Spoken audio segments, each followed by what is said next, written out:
Hôm nay thì có một thắc mắc như thế này. Thưa cha, trong nhóm có người chia sẻ rằng lần chuỗi đọc kinh đã không còn ở nơi gia đình, nơi giới trẻ. Thưa cha, đây là công việc đạo đức chứ không phải nằm trong phụng tự, có đúng hay không? Đây là công việc đạo đức chứ không phải là việc phụng vụ, có đúng hay không? Cái này thì đúng này. Tức là việc lần chuỗi đó, nó không phải là một cử hành phụng vụ. Chẳng hạn như bây giờ linh mục đọc sách nguyện, đọc có một mình thôi ở trong phòng riêng. Nhưng mà cái việc đọc sách nguyện đó có phải là phụng vụ? Nó phải đấy. Phải đấy. Bởi vì ông ấy đọc thay cho toàn thể hội thánh đó. Còn việc mà chúng ta lần chuỗi, lần hạt đó, đó là việc đạo đức. Có nghĩa là không bó buộc.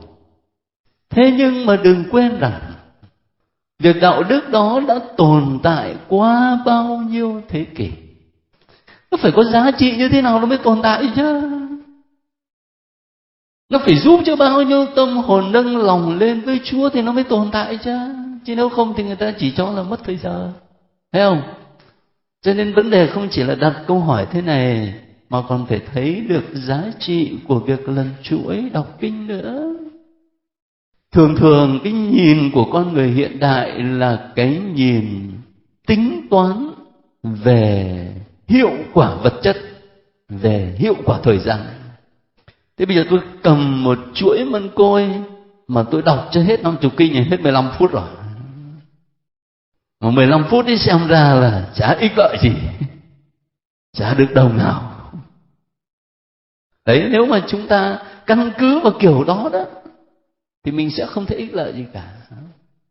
Cái thứ hai nữa, đối với người trẻ ngày hôm nay có thể đặt vấn đề: nếu mà tôi dành 15 phút đó tôi đọc thánh kinh thì tốt hơn nhiều. Đằng này có mỗi kinh mừng Maria để phụ nữ Chúa Trời cùng bà lại lặp lại, xong rồi lại lặp lại. Đấy, các bạn trẻ có thể lý luận như vậy. Mà bây giờ thêm một câu hỏi thế này: bạn lý luận như thế thì hay thật đấy, nhưng mà trong thực tế thay vì 15 phút lần chuỗi thì bạn có dành 15 phút đọc thánh kinh thật không? Đó là một.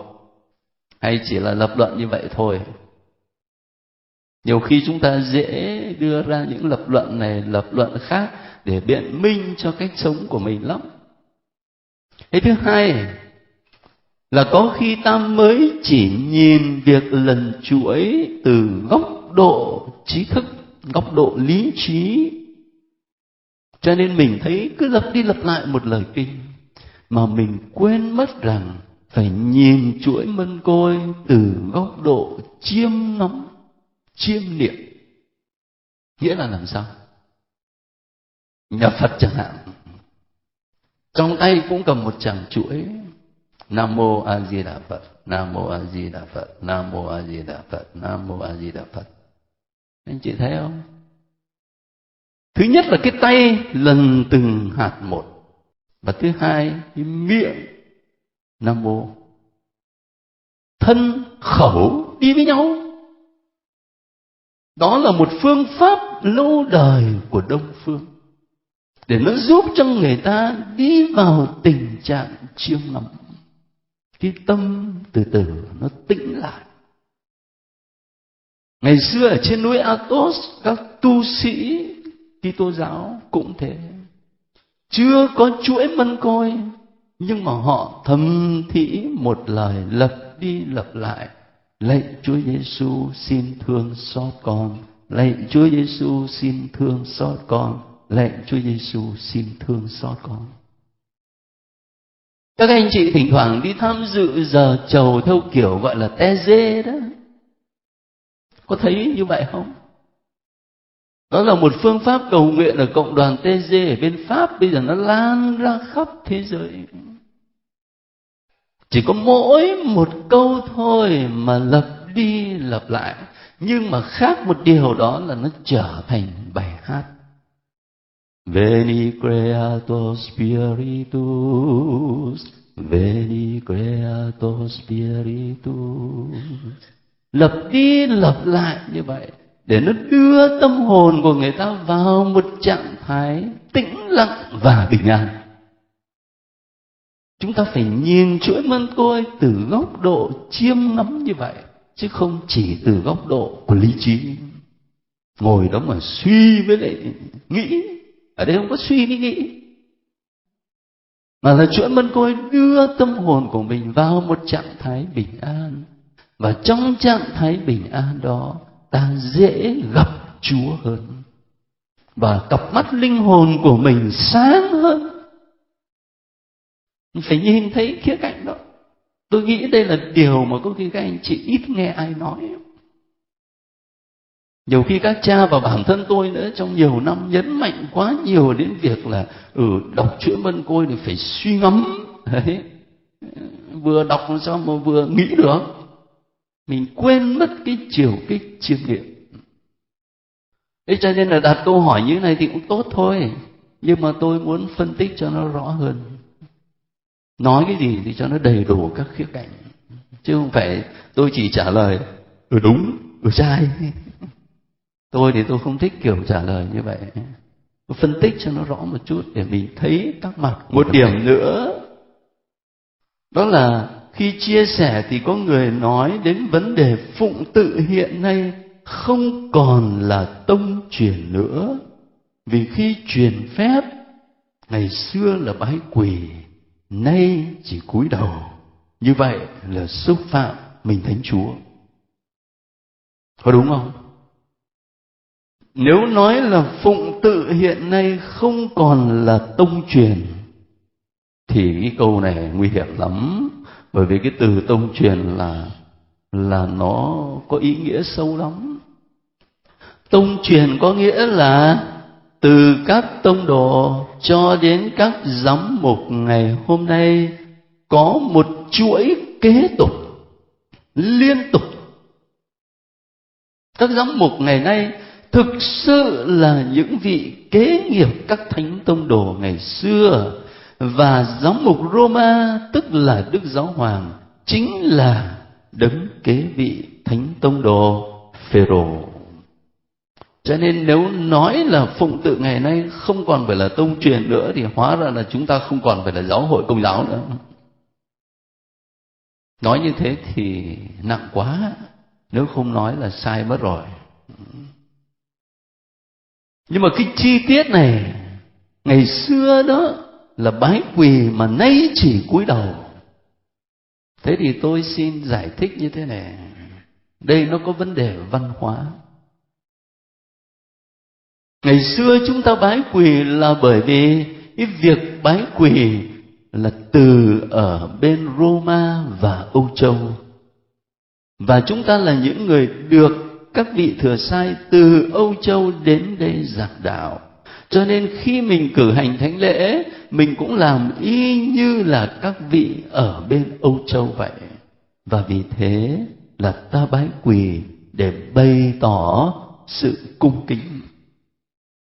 Điều đó rất tốt thôi, rất tốt thôi. Nhưng mà bây giờ khi mình không còn bái quỳ mà chỉ có cúi thôi đó, thì điều đó không có nghĩa là không còn tông truyền nữa. Không phải vậy. Mà việc cúi mình ở đây đó là các giám mục Việt Nam muốn có một cử chỉ nó mang tính hội nhập văn hóa, để nó gần gũi và phù hợp với văn hóa Việt Nam hơn. Cụ thể nhất, ta vào một ngôi chùa Phật giáo không có bái quỳ, Cao Đài cũng không bái quỳ. Nói chung là ở Việt Nam đó, cái văn hóa người ta không bái quỳ mà là cúi mình. Cho nên không phải vì cái chuyện này đó mà không còn tông truyền. Nhưng mà người gửi thắc mắc có thêm thế này: nay chỉ cúi đầu, như vậy là xúc phạm mình Thánh Chúa. Thì tôi muốn thêm một chi tiết này. Cho dù là chúng ta không bái quỳ nữa mà chỉ có cúi mình thôi, nhưng vấn đề ở chỗ là ta làm như thế nào.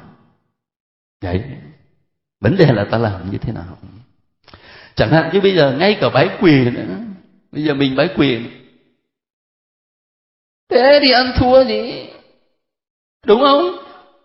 Đã gọi là bái quỳ thì cái đầu gối này phải chạm đất này. Thế mà là bái quỳ chứ còn nhúng nhúng ấy này.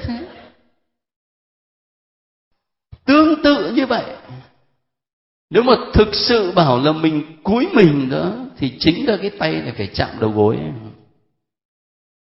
Chứ còn đằng này, đấy, mình cử hành như thế nào, vấn đề là chỗ đó.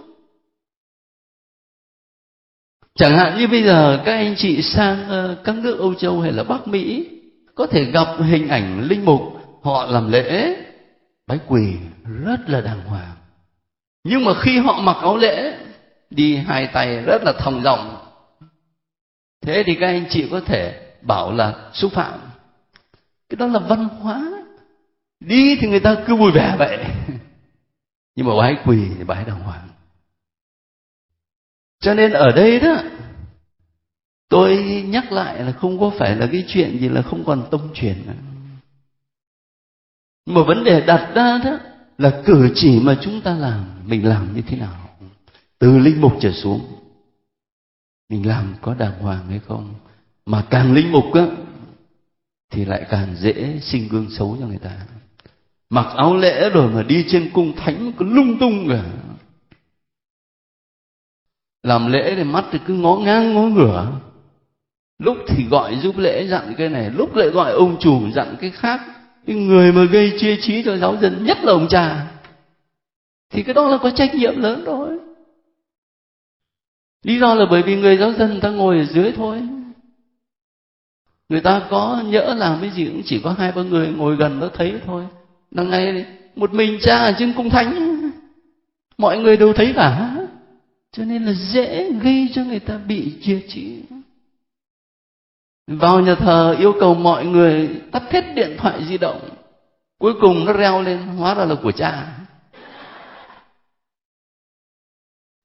Cho nên vấn đề đặt ra đó là mình làm cái cử chỉ đó làm sao có cung kính thực sự. Chứ còn bản thân tôi có nói với các anh chị một lần đó, thực lòng là tôi rất ao ước trong nhà thờ đừng bỏ bàn quỳ đi. Bản thân là tôi ao ước cái chuyện đó. Bởi vì kinh nghiệm bản thân của mình thấy là mỗi một lần mình quỳ trước mình Thánh Chúa, mình cầu nguyện thấy nó sốt sắng hơn. Chứ còn lúc nào cũng cứ đứng thẳng đấy này, cái thái độ thờ phượng như thể nó thiếu. Tôi nói thật lòng đấy. Nhà nguyện ở đây rất là nhỏ, nhưng mà khi các thầy chủng sinh dự bị vào đây là tôi yêu cầu có bàn quỳ, tham dự thánh lễ hàng ngày, khi đứng, khi ngồi, khi quỳ. Nhiều nhà thờ của chúng ta bây giờ là bỏ bàn quỳ, theo tôi là uổng. Nó dễ làm mất đi cái cảm thức về sự thánh thiêng của nhà thờ, mất đi cái cảm thức về sự thánh thiện của Thiên Chúa.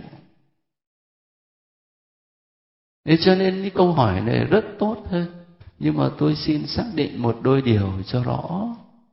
Chứ nếu không mà mình lại nghĩ là bây giờ không còn bái quỳ nữa thì là không còn tông truyền, thì cái đấy nặng quá hả? Lần trước tôi có nói với các anh chị, suốt cả 1 giờ học lần trước, tôi trình bày cho các anh chị bối cảnh lịch sử để thấy được rằng lúc bấy giờ, khi mà đế quốc Hy Lạp cai trị, thì người ta thực hiện một tiến trình gọi là Hy Lạp hóa. Và tiến trình Hy Lạp hóa đó nó tạo nên một cuộc xung đột với đức tin của Do Thái giáo. Mà trong bối cảnh như thế thì ta mới hiểu được sách Ma-ca-bê. Đó là cuộc kháng chiến của gia đình nhà Ma-ca-bê, bắt đầu với người cha là Mattathias, và sau này là những người con của ông liên tiếp lãnh đạo dân để chống lại cái tiến trình Hy Lạp hóa đó. Thế hôm nay ta đi vào 1-2 bản văn thôi, chứ không có nhiều giờ để đọc tất cả. 1-2 bản văn thôi. Trước hết là tôi xin các anh chị lấy sách thánh ra, sách Ma-ca-bê ở chương 2 đó. Ở chương 2. Đoạn văn này ghi dấu điểm khởi đầu của cuộc kháng chiến giữa gia đình Ma-ca-bê với những người thực hiện tiến trình Hy Lạp hóa đó. Thế thì ông Mattathias và gia đình là thuộc dòng dõi tư tế. Và các anh chị biết là khi vua Antiochus của Hy Lạp thực hiện tiến trình Hy Lạp hóa, thì ngay trong dân Do Thái đó cũng có nhiều người ủng hộ tiến trình đó. Thế thì khi sống trong hoàn cảnh như vậy, ông Mattathias này và gia đình lúc ban đầu, sách Ma-ca-bê ghi nhận thế này: khi chứng kiến những sự phạm thượng ở miền Juda và Jerusalem, ông Mattathias thốt lên: khốn thân tôi, chẳng lẽ tôi sinh ra để chứng kiến tai họa dân tôi và tai họa thành thánh phải chịu, và để ngồi đó mà nhìn thành thánh bị nộp vào tay quân thù, nhìn thánh điện rơi vào tay những kẻ ngoại bang hay sao? Rồi sách Ma-ca-bê ghi nhận rằng ông và các con xé áo mình ra, mặc áo vải thô mà để tang, họ đau đớn vô cùng. Có nghĩa là cái phản ứng đầu tiên của họ chỉ là buồn phiền và than khóc trước tình trạng mà văn hóa Hy Lạp xâm nhập và đe dọa đến đức tin truyền thống của cha ông. Phản ứng đầu tiên là như vậy. Nhưng nó không ngừng ở đây. Ở chương 2 bắt đầu từ câu 15, ta thấy nó có một biến cố xảy ra ở nơi gọi là Modin. Tức là các viên chức của nhà vua yêu cầu người Do Thái chối đạo, mà trong đó có cả ông Mattathias và gia đình nữa. Thế thì ông ta lại là người có thế giá ở trong cộng đoàn nữa, cho nên bây giờ người ta yêu cầu ông ấy làm trước, tức là dâng của lễ tế tự cho các thần mà là thần ngoại. Mà nếu ông ấy làm đó thì đương nhiên sẽ có ảnh hưởng rất lớn trên toàn dân, phải không? Thế thì Mattathias đã phản ứng rất là mạnh mẽ, cho dù tất cả các dân tộc trong vương quốc của vua có nghe lời vua và ai cũng chối bỏ việc thờ phượng của cha ông mình mà tuân theo lệnh vua, thì tôi, các con tôi và anh em tôi, chúng tôi vẫn trung thành với giao ước của cha ông chúng tôi. Nói rất là mạnh. Mà chưa hết, sau đó trong dân có một người tiến lên dâng của lễ cho thần ngoại giáo, thì ông Mattathias, ông ấy phản ứng ngay. Các anh chị để ý câu 24 ở chương 2. Trước cảnh tượng đó, ông Mattathias bừng lửa nhiệt thành, ruột gan ông sôi sục, lòng đạo đức khiến ông nổi giận đùng đùng. Ông nhào tới hạ sát hắn ngay tại bàn thờ. Ông cũng giết luôn viên chức của vua có nhiệm vụ cưỡng bức người Do Thái tế thần. Rồi ông phá đổ bàn thờ. Ông bừng lửa nhiệt thành đối với lề luật, giống như ông Pinchas trong vụ Zimri, con của Sa-lu. Ở đây sách Ma-ca-bê nhắc đến một nhân vật là Pinchas. Các anh chị đã học rồi, nhưng mà tôi cũng chả biết là có còn nhớ không. Ở sách Dân số đó, chương 25. Sách Dân số chương 25. Sách Dân số kể chuyện đại khái đó. Đó là lúc bây giờ có một người Do Thái dẫn theo một cô gái Madian về nhà ngay trước mắt ông Mô-sê và toàn thể cộng đồng con cái Israel. Thế là ông Pin-khát là cháu tư tế Aaron, ông mới đứng lên cầm một chiếc giáo trong tay, đi theo người Israel đó vào tận phòng hắn và đâm cả hai người, gã đàn ông Israel và mụ đàn bà kia ngay giữa bụng. Thế là chấm dứt tai ương đe dọa con cái Israel. Đấy, Pin-khát là như vậy. Bây giờ cái hành động của Mattathias được sách Ma-ca-bê so sánh với hành động của Pin-khát. Nhưng mà điều quan trọng là chỗ này này, các anh chị cứ giữ cái sách Dân Số ở chương 25 đó, nhưng mà đọc dùm tôi câu thứ 10 cho đến câu 12. Đức Chúa phán bảo ông Mô-sê rằng: Pin-khát con của Ê-la-gia, cháu tư tế A-a-ron, đã ngăn ta trút cơn phẫn nộ xuống con cái Israel, khi nó cũng nổi ghen như ta, chống lại bọn người kia. Vì vậy ta không tiêu diệt con cái Israel trong cơn ghen của ta. Đấy, các anh chị để ý câu đó. Thế như vậy là Chúa khen hay là Chúa chê cái ông này đấy? Chúa chê à? Chúa khen đấy chứ. Mà nhờ ông ta thì Chúa mới bớt cơn thịnh nộ đấy chứ. Và có để ý cái từ là cơn ghen không? Đấy, cái ông này ông ấy bắt chước Chúa ở chỗ ông ấy cũng ghen như Chúa vậy. Nhưng mà dĩ nhiên mình phải hiểu cái ghen ở đây nó đúng nghĩa mới được. Ghen ở đây có nghĩa là đòi hỏi của niềm tin vào Thiên Chúa duy nhất. Thiên Chúa không chấp nhận cái kiểu người tin vào Chúa mà đi hai hàng. Đã chọn lựa Chúa thì chọn lựa dứt khoát và tuyệt đối, không có cái kiểu hài lòng. Đấy, cơn ghen của Chúa là như vậy. Thế thì như thế, Mattathias ở đây được so sánh với Pin-khát, có nghĩa là hành động của ông ta được cả tội. Và đương nhiên sau đó thì ông ta và cả gia đình là phải trốn vào trong rừng sâu thôi, trốn lên núi thôi. Nhưng cũng từ đó họ bắt đầu cuộc chiến đấu chống lại Hy Lạp. Thế thì khi mà đọc bản văn này, tôi không biết trong các nhóm các anh chị chia sẻ với nhau nhiều điều, chắc là mỗi người thấy một góc độ. Nhưng ở đây tôi chỉ muốn lưu ý điều này. Đó là khi ta nhìn lại Mattathias và gia đình của ông ta trong bối cảnh đối kháng giữa một bên là văn hóa Hy Lạp và một bên là đức tin Do Thái giáo. Và mình thấy cái chọn lựa của ông, thì từ đó tôi có suy nghĩ là thực sự đó, bất cứ một thời đại nào, kể cả thời đại mà chúng ta đang sống, đức tin Kitô giáo luôn luôn phải đối diện với những gì chống lại nó.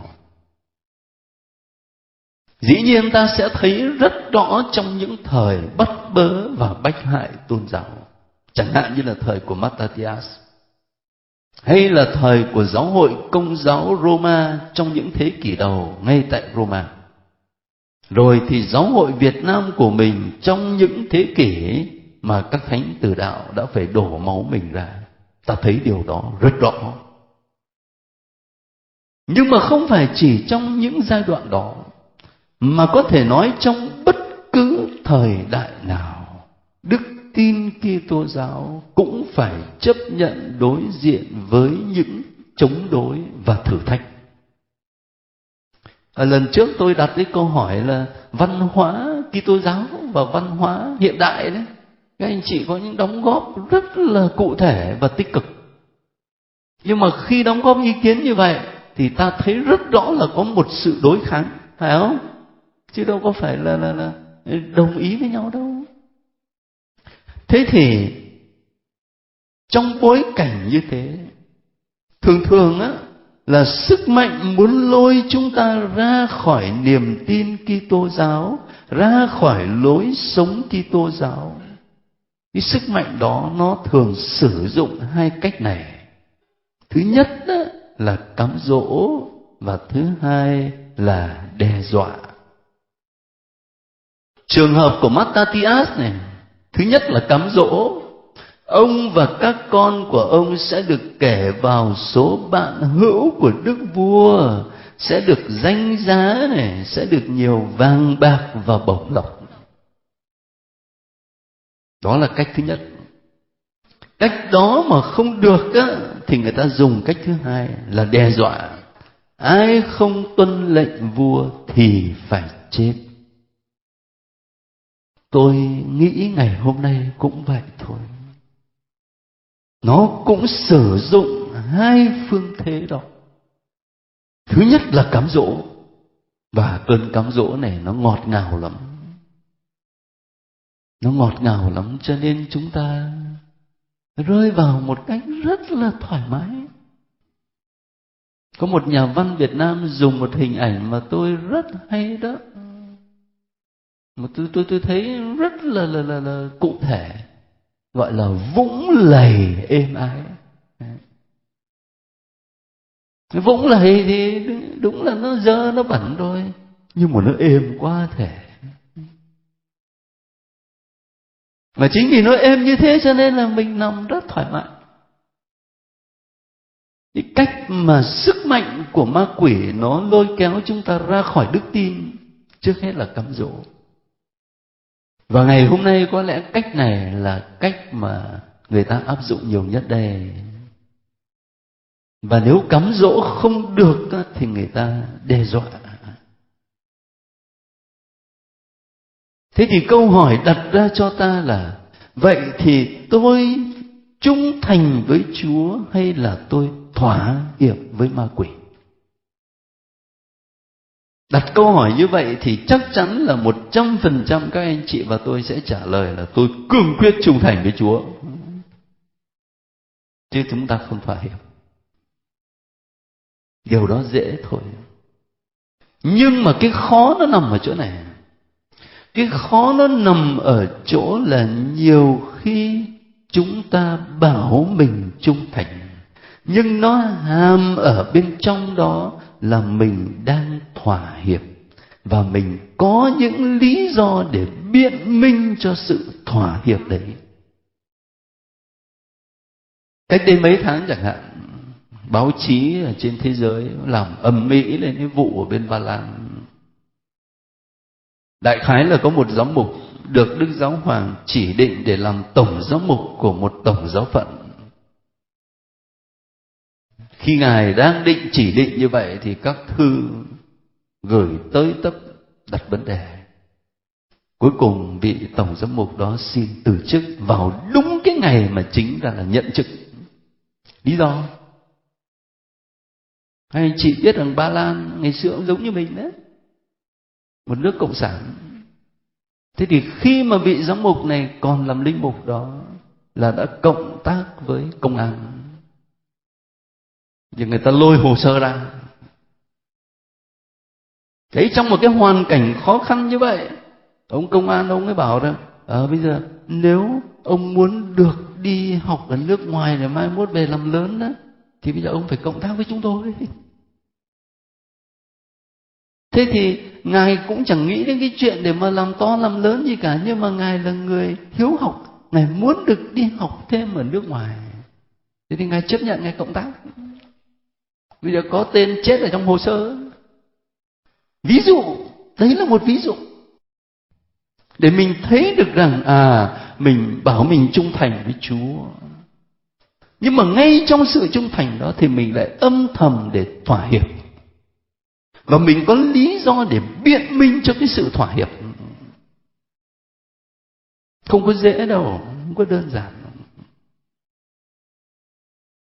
Khi ta đọc những đoạn sách thánh như thế này, mà không chỉ đọc để cho biết đó, nhưng đọc rồi dừng lại, rồi suy nghĩ, rồi đối chiếu với đời sống, ta sẽ thấy những đoạn sách thánh như thế này nó vẫn mang tính hiện sinh, có nghĩa là vẫn rất sống động và thời sự cho chúng ta. chứ không phải chỉ là chuyện ngày xưa. Cho nên cái chọn lựa của Mattathias và gia đình mà sách Ma-ca-bê kể lại cũng khiến cho các anh chị và tôi phải đặt câu hỏi cho mình. Một điểm nữa là cũng trong câu chuyện này, sách Ma-ca-bê nói đến sự nhiệt thành của ông Mattathias, mà lúc nãy chúng ta đã nói đó là so sánh với sự nhiệt thành của ông Pinchas. Điều này khiến cho ta nhớ lại trong tin mừng của Gioan. Khi Thánh Gioan kể về việc Chúa Giêsu vào đền thờ Jerusalem và Ngài đuổi con buôn ra khỏi đền thờ, thì Thánh Gioan kết luận cái câu chuyện đó làm sao? Lòng nhiệt thành nhà Chúa đã thiêu đốt tôi. Như vậy chính Chúa Giêsu là người có lòng nhiệt thành. Mattathias là người có lòng nhiệt thành. Pinchas là người có lòng nhiệt thành. Thế bây giờ mình sống đạo, mình có lòng nhiệt thành không? Tôi đặt câu hỏi như vậy không phải là để phê phán gì cả, nhưng mà đây mình đang học Thánh Kinh mà. Và tôi nhớ đến một câu ở trong sách Khải Huyền đó: thà rằng ngươi nóng thì nóng hẳn, mà lạnh thì lạnh hẳn. Đằng này thì ngươi cứ nửa nóng nửa lạnh, cứ dở dở ương ương, cho nên ta mở ngươi ra khỏi miệng ta. Câu dễ sợ. Nói đến sự nhiệt thành đối với nhà Chúa, mình nhớ đến cái câu trong sách Khải Huyền để hỏi rằng là mình có lòng nhiệt thành đối với Chúa thực sự. Lòng nhiệt thành nhà Chúa thiêu đốt tôi. Thế bây giờ sau khi suy nghĩ một chút về đoạn văn đó rồi, thì tôi xin các anh chị lấy chương 12 sách Ma-ca-bê quyển thứ 2 nhé. Đoạn này xin mời cả lớp chúng ta đọc để mình thấy rõ vấn đề hơn. Câu 38 đó: lễ tế cầu cho chiến sĩ trận vong. Ông Juda thu quân và đến thành Adullam. Đã đến ngày thứ 7, họ thanh tẩy theo tục lệ và mừng ngày Sa-bát ở đó. Ngày hôm sau, vì nhu cầu đòi hỏi, quân của ông Juda đi thu các tử thi những người đã ngã gục và đưa về chôn cất với những người thân trong phần mộ tổ tiên. Nhưng bên trong áo trận của mỗi tử thi, người ta đều tìm thấy những đồ vật được dâng cúng cho các thần ở Giam-ni-a. Đó là điều mà lề luật cấm. Vì thế ai cũng thấy rõ bởi lý do nào những người ấy đã ngã gục. Ta ngưng ở đây nhé. Các anh chị hiểu cái câu này chứ? Hiểu. Như vậy cái lý do mà họ chết đó là cái gì? Là tham á hả? Không tin vào Chúa. Nếu mà nói là tham thì chưa đủ đâu. Mà cái này là họ xúc phạm đến lề luật của Chúa. Bởi vì theo lề luật thì không được làm như thế. Cho nên ở trong bản văn mà gửi cho các anh chị, tôi có nói là có giờ đó thì lấy lại sách Giô-su-a ở chương 7, đọc lại. Mình đã học rồi, đọc lại thì sẽ thấy rõ hơn. Cái luật gọi là luật biệt hiến.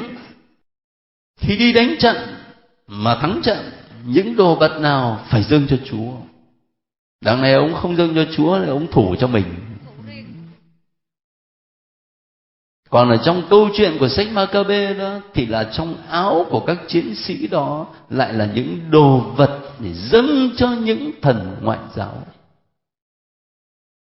Thế thì có thể là ngày hôm nay mình hiểu được rằng bùa hộ mạng chẳng hạn, người ta tin rằng nếu mà đeo cái đó thì là sẽ may mắn, ai ra là càng đeo càng chết. Và nó cũng khiến cho mình phải nghĩ tới là không biết mình là người Công giáo nhưng mà có thực sự mình tin vào Chúa không? Bởi vì hình như cũng có người Công giáo là cũng đeo bùa hay sao? Rồi cũng có người Công giáo thì phải đặt tượng ông này, ông kia ở trong nhà để làm ăn cho nó phát tài. Đấy, chứ không phải là chuyện ngày xưa đâu. Thế cho nên ta hiểu cái câu đó nhé. Cái lý do để những người này gục ngã không phải là chuyện tham lam mà thôi, mà là xúc phạm lề luật. Thế bây giờ chúng ta đọc tiếp ở câu 41 đó. Vậy mọi người chúc tụng Đức Chúa, vì Người là thẩm phán công minh, đã phơi bày ra ánh sáng những điều bí ẩn. Họ bắt đầu khẩn nguyện xin Chúa tẩy sạch tội lỗi đã phạm. Vì anh hùng Giu-đa khuyên nhủ toàn quân giữ mình sạch tội, vì họ đã nhìn thấy nhãn tiền những việc xảy ra là do tội của những người đã ngã gục. Ông Giu-đa quyên được khoảng 2.000 quan tiền và gửi về Jerusalem để xin dâng hy lễ tạ tội. Ông làm cử chỉ rất tốt đẹp và cao quý này vì cho rằng người chết sẽ sống lại. Thực thế, nếu ông không hy vọng rằng những chiến binh đã ngã xuống sẽ sống lại, thì cầu nguyện cho người chết quả là việc dư thừa và ngu xuẩn. Cái câu này quan trọng. Ông ấy quyên tiền để gửi về Jerusalem. Người ta vẫn hay kể là ông chủ mà lên đọc sách thánh mà đọc bội quá rồi, ông Giu-đa dẫn 2.000 quân tiến về Jerusalem. 2.000 quan tiền chứ không phải 2.000 quân tiến về Jerusalem. Cái bản văn này là chúng ta thỉnh thoảng nghe trong lễ an táng này. Hoặc nếu không đó là lễ các đẳng linh hồn. Ngày mùng 2 tháng 11, ngày đó có những 3 thánh lễ, phải không? Cho nên có rất nhiều bài đọc, trong đó có một bài đọc sách Ma-ca-bê. Cái câu này quan trọng là bởi vì thế này, các anh chị biết á, niềm tin vào sự sống lại vào thời Cựu Ước á, nó còn mơ hồ lắm. Mà ở đây ta gặp một câu rất rõ ràng: nếu ông không hy vọng rằng những chiến binh đã ngã xuống sẽ sống lại, thì cầu nguyện cho người chết quả là việc dư thừa và ngu xuẩn. Câu rất mạnh, cho thấy niềm tin vào sự phục sinh. Ngay cả đến thời Chúa Giêsu đó, có nhiều người Do Thái rất đạo đức, nhưng mà người ta không tin vào sự phục sinh. Nhóm Sa Đốc, cho nên là mới đặt câu hỏi rằng một bà mà có những 7 ông chồng mà lại không có đứa con với ông nào, thì hỏi rằng đời sau thì thuộc về ông nào? Thì Chúa phải chia ta làm 7 thôi, chia cho mỗi ông một phần. Người ta không tin vào sự sống lại, mặc dù rất đạo đức. Cho nên câu này trong sách Ma-ca-bê là độc đáo lắm. Thế thì khi nói đến việc cầu nguyện cho những người quá cố, tôi chọn đoạn văn này để các anh chị thấy giáo hội Công giáo của mình khi khuyến khích con cái dâng thánh lễ, đọc kinh, cầu nguyện, làm việc bác ái, hãm mình và nhường lại cho các linh hồn, thì giáo hội dựa vào đâu? Đấy, không phải là giáo hội tự nhiên mà là sáng chế đó, mà dựa trên cơ sở của thánh kinh. Sách Ma-ca-bê nói, theo niềm tin Công giáo, thì khi một người qua đời, người đó có thể ở vào một trong 3 tình trạng. Thứ nhất là lên thiên đàng, thứ hai là luyện ngục, thứ ba là hỏa ngục. Đấy là giáo hội Công giáo chúng ta. Còn có những Kitô hữu không ở trong giáo hội Công giáo, người ta không tin có luyện ngục mà chỉ thiên đàng và hỏa ngục mà thôi. Nhưng mà với giáo hội Công giáo mình á, một người qua đời hoặc là lên thiên đàng là hạnh phúc trọn vẹn với Chúa, hoặc là xuống hỏa ngục thì ta gọi là đời đời rồi, không thay đổi rồi. Thế thì khi mà ông Judas Maccabe này, ông ấy gửi tiền về Jerusalem để dâng hy lễ tạ tội cho những người đã chết đó, thì hỏi rằng cái tình trạng của những người đã chết này có được thay đổi không? Thay đổi chứ. Như vậy có nghĩa là họ không ở trong tình trạng hoặc là thiên đàng hoặc là hỏa ngục, mà ở trong một tình trạng gọi là được thanh luyện. Được thanh luyện. Ở đây ta thấy một trong những cơ sở thánh kinh để hiểu giáo huấn về luyện ngục. Tôi còn trích cho các anh chị một đoạn nữa. Chúa Giêsu nói là nếu ai nói phạm đến Chúa Thánh Thần thì người ấy sẽ chẳng được tha cả đời này mà cả đời sau. Thế thì Thánh Gregorio cả dựa vào cái câu đó mà bảo rằng như vậy có những tội được tha ở đời này, và có những tội chỉ ở đời sau mới được tha thôi. Chính vì thế mà ta cần cầu nguyện cho những người đã qua đời. Thế thì khi mà chúng ta gọi là luyện ngục á, từ ngục nó dễ cho mình một cái cảm giác đó là một nơi chốn nào đó. Cho nên là mình lo mình đi tìm xem không biết nó có nằm ở bên các nước Trung Đông không. Nhưng mà thực sự không phải. Từ mình dịch là luyện ngục thôi, chứ còn nghĩa căn bản đó là một tình trạng. Một tình trạng mà ở đó linh hồn được thanh luyện cho xứng với tình yêu và sự thánh thiện của Thiên Chúa.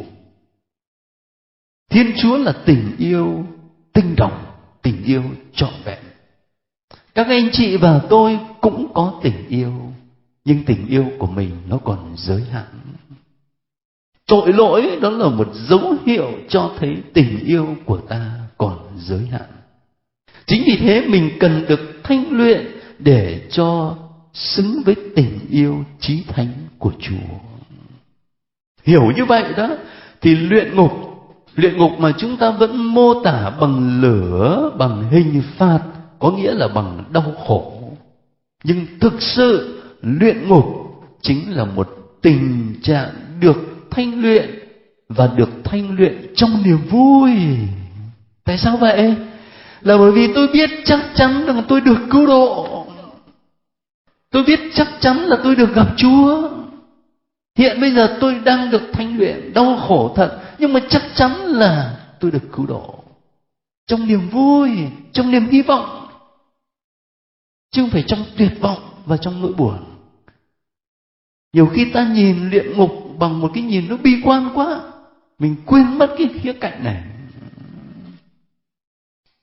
Và nếu ta hiểu luyện ngục theo nghĩa là được thanh luyện như vậy, thì các anh chị và tôi cũng có thể nhìn cuộc sống hiện tại đã là bắt đầu cuộc thanh luyện rồi. Bắt đầu cuộc thanh luyện rồi. Tôi nghĩ trong cái kinh mà chúng ta đọc, và hình như là kinh Lạy Nữ Vương, có cái câu nói là trong thung lũng nước mắt này, phải không? Trong thung lũng nước mắt này, Lacrimarum Vale. Người ta bảo bi quan quá, mô tả cái cuộc sống trần thế như là thung lũng nước mắt, có vẻ bi quan thật. Thế nhưng nếu ta hiểu được rằng cái việc thanh luyện đã được bắt đầu từ hôm nay đó, thì một cách nào đó cuộc sống này là thung lũng nước mắt thật. Có nghĩa là ta được thanh luyện, ta phải có những đau khổ, nhưng lại chan chứa niềm vui và hy vọng, bởi vì Chúa cứu độ mình. Hiểu như thế thì mình cố gắng đón nhận những thử thách, những khó khăn trong cuộc sống với một tinh thần tích cực hơn. Chứ còn nếu mình không chấp nhận để cho Chúa thanh luyện ngay từ cuộc đời này, thì chắc sau khi chết rồi nó hơi lâu. không biết là bao giờ, nhưng mà nó khí lâu thì lúc đấy lại than thở.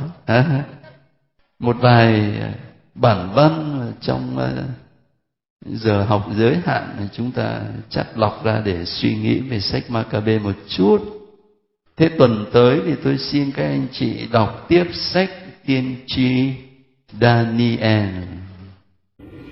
Thánh lễ TV trân trọng cảm ơn quý vị đã quan tâm theo dõi và đăng ký kênh.